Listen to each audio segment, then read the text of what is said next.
those big tech incumbents, yeah, a lot of them do support me, and I'm, of course, proud to have their support because we agree on a lot of big issues. So you're promising them what, less regulation of certain things? Is that what you're promising? Who? Small tech. You didn't give any names, so I don't know. Well, look, I mean, I think Twitter, for example, if you look at its user base and you look at how much control Google has over the digital advertising infrastructure, we ought to be going after some of those incumbents. And certainly, I don't think that Elon Musk has any monopoly. He's not using his company to try to destroy competitors. And that, to me, is when something crosses the line. Let's be real, though. Like, YouTube really got censored up when Google. I'm gonna be real with you. Like, allegedly, speculating. Right.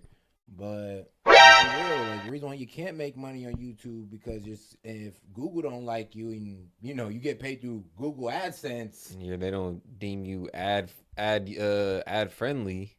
Yeah, they kind of got you there, man. They kind of got you. Where you've got to be a little bit more focused on antitrust issues. We're going to mark this year the 3-year anniversary of the end of the U.S. war in Afghanistan. Yeah. President Trump negotiated that withdrawal. Sure. The execution you've been very critical of is very chaotic under President Biden. But let's look at what you could do if you're in office. There are about 80,000 or so Afghans who were left behind, many of whom worked for the United States. Does America owe them? Should you bring them here?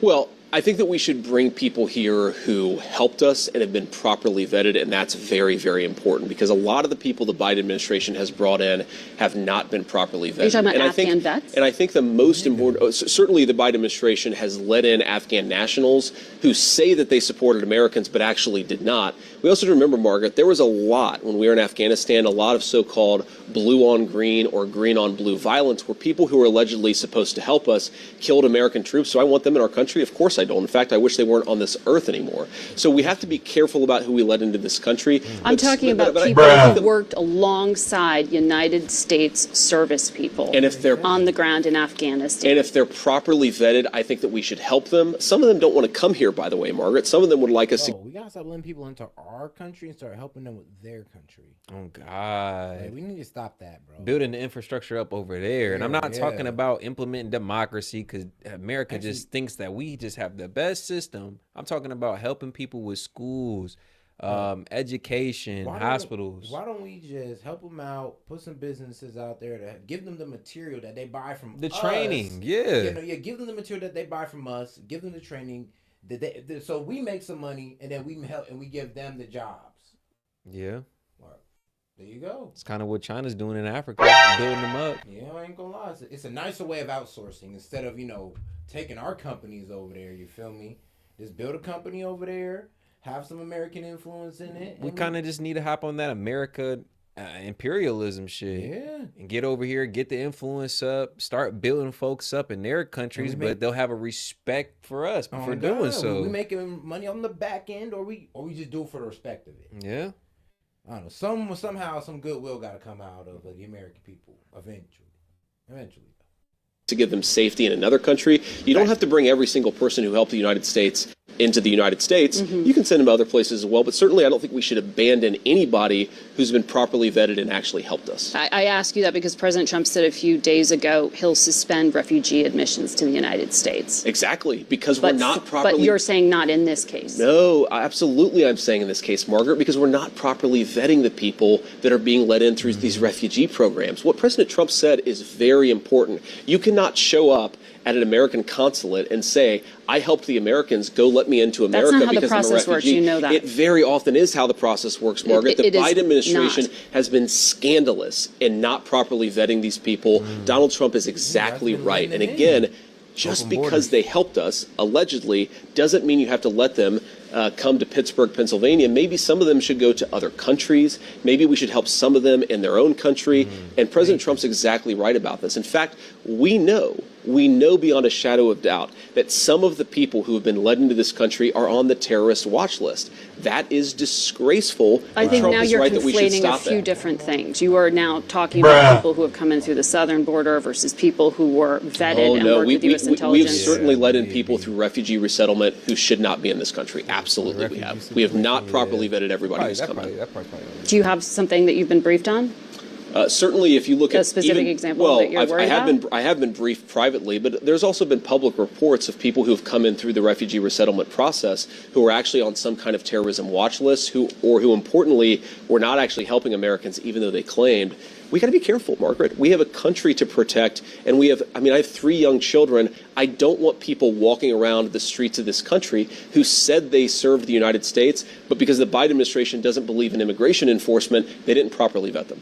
But you would properly vet them and allow them in if you're in the White House? No, I didn't say that. I said let everybody in. No, I think you want to help them. I didn't say everyone. I said specifically Afghans. I say you want to help them. Maybe they want to resettle in their own country. Maybe they want to resettle in another country. What I've said is I do think that we should help the people who are good to us. They need to be properly vetted. Like, who's coming in? That's a very dangerous situation we're presenting for the Americans who are already here, the people who are legally immigrating. It's unfair to them when we just let people come in willy-nilly and we don't know who these people are. They're undocumented. I'm glad they definitely are. You know what? I need to share something with you. Y'all be tripping. Y'all really don't know how the world works sometimes. So, here at S.E.T community, we like to educate y'all on how the world works, baby. The 1 million. There you go. This is going to give you the pure example of why we cannot take in no more of these immigrants. Actually, we already effed up taking in them.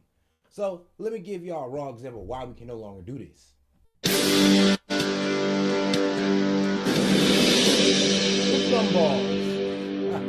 Some people say that mass immigration into the United States can help reduce world poverty. Is that true? Nope. Well, no, it's not. And let me show you why. This gumball represents the 1 million legal immigrants that the United States has taken. Legal. Yes, legal. Now, and I want to tell you right now, each gumball is 1 million. Now remember that. One gumball equals 1 million. Every year on average since 1990. Now, who in the world deserves our humanitarian compassion? The World Bank has one measure of the desperately poor of the world. They make less than $2 a day. And how many people make less than $2 a day in the world? Well, let's start with Africa. In Africa alone, there are 650 million people who make less than $2 a day. 650 million. And in India, another 890 million people, desperately poor. China adds another 480 million people, making less than $2 a day. And unfortunately, the rest of Asia has a heartbreaking 810 million people who the World Bank says make less than $2 a day. And finally, there's 105 million of Latin America's population that are desperately poor. All told, the World Bank says there are 3 billion people in the world, 3 billion people who are desperately poor, making less than $2 a day. That's 3,000 gumballs. And every year, we take 1 million and suggest that we've somehow made a humanitarian difference. Of course, we don't pull our immigrants from these desperately poor populations, do we? These people are too poor, too sick, too disconnected to make it here as immigrants. We tend to pull our immigrants out of the better off poor of the world.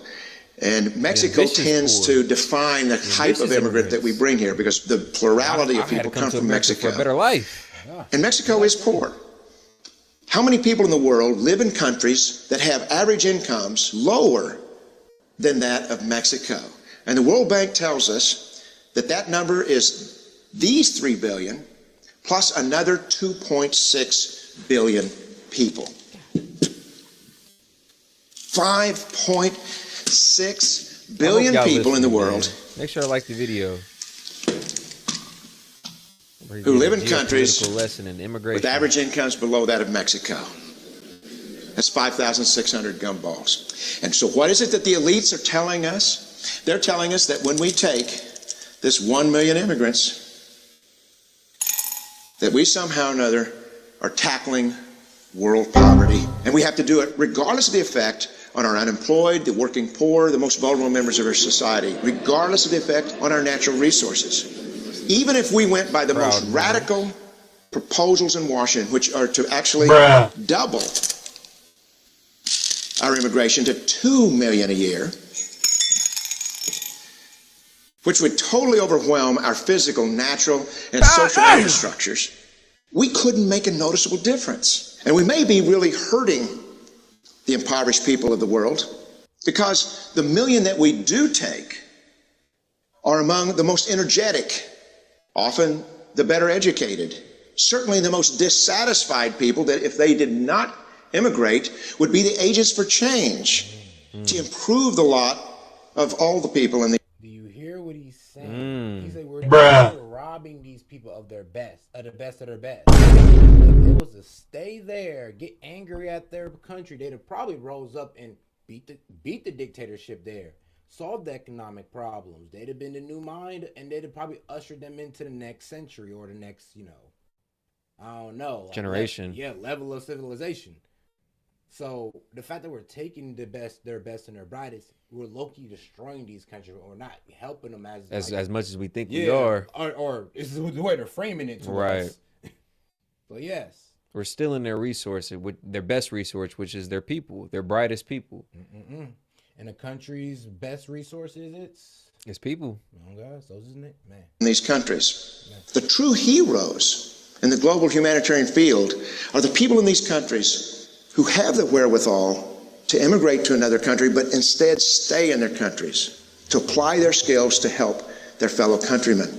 Unfortunately, our immigration system tends to entice these very type of people to abandon their countrymen. The impossibility of making even a dent is actually worse than it looks here. Because last year, when we took 1 million immigrants, these countries added, births over deaths, 80 million more people into the impoverished population. They have way more kids than us. And this year, Congress is bringing in 1 million legal immigrants. And this year, according to the United Nations, these countries are expected to add another 80 million people.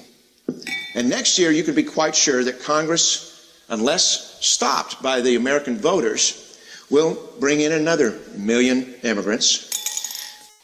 And these countries, unfortunately, will be adding another 80 million people into these impoverished nations. We could take 5 million a year, but we'd never get ahead of what's happening in these countries, not in this century. Don't you see?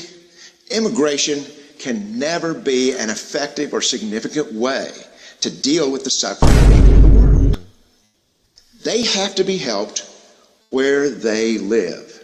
99.9% of them will never be able to immigrate to a rich country. There's no hope for that. They have to bloom where they're planted.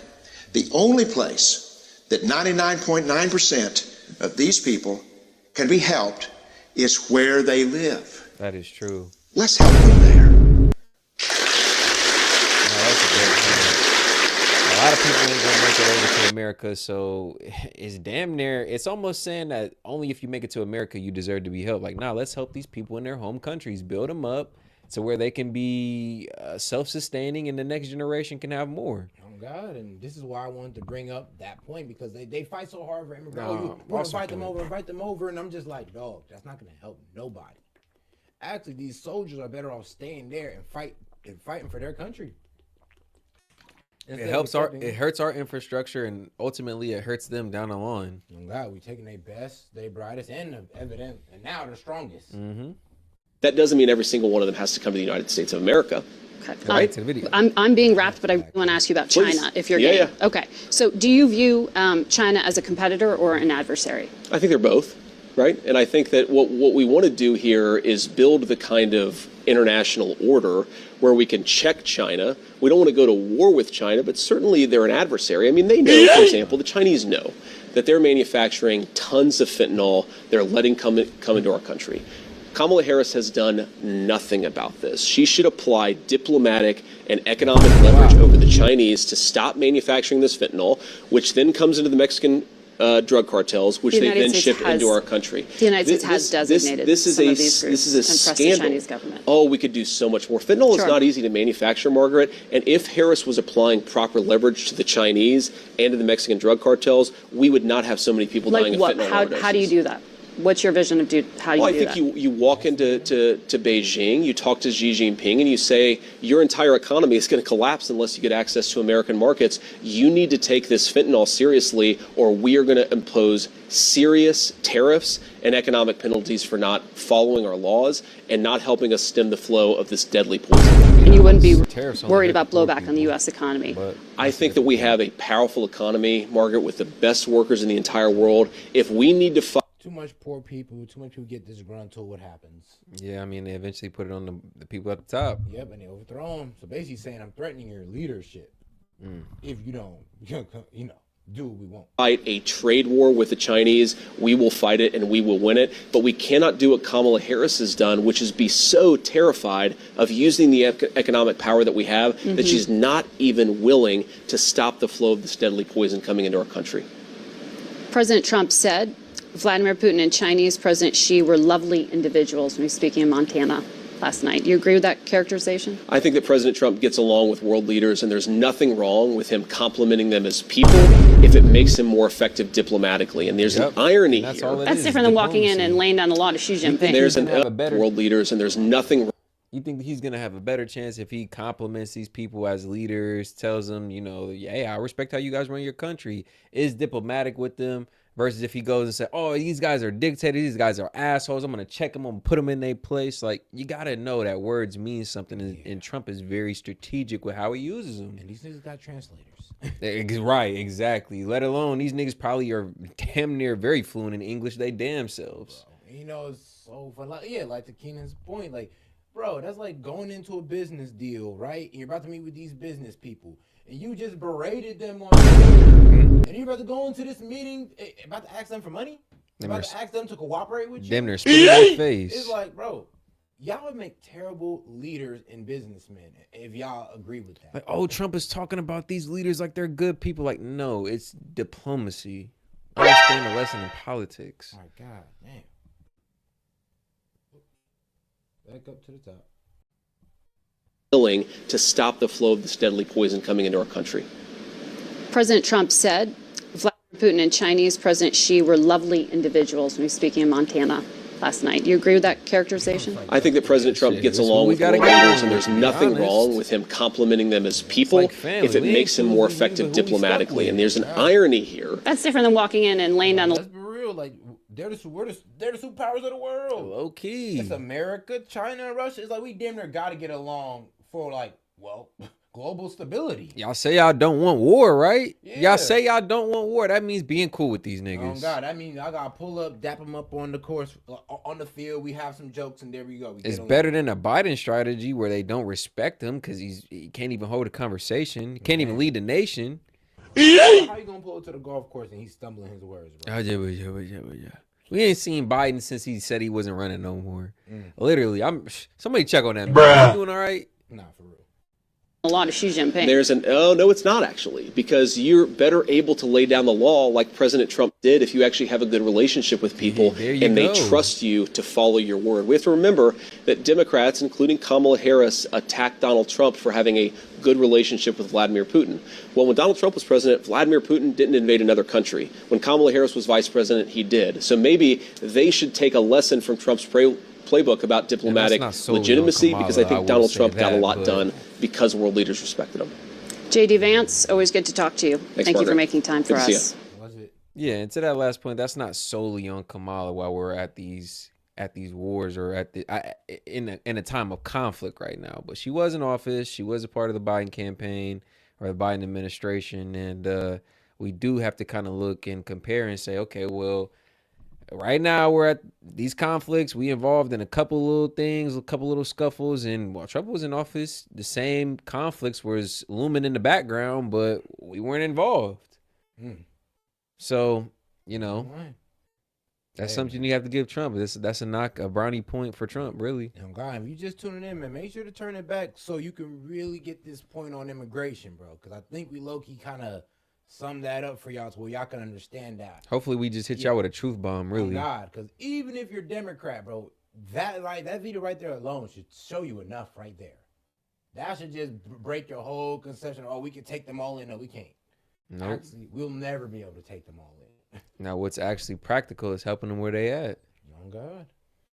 Man, but anyway though, man, we gotta move on to the next show though. So we'll see y'all again real soon. This is Set with Set and Key Media, man. This is Key. We'll see you on the next one. We appreciate y'all for tuning in. Peace. We out.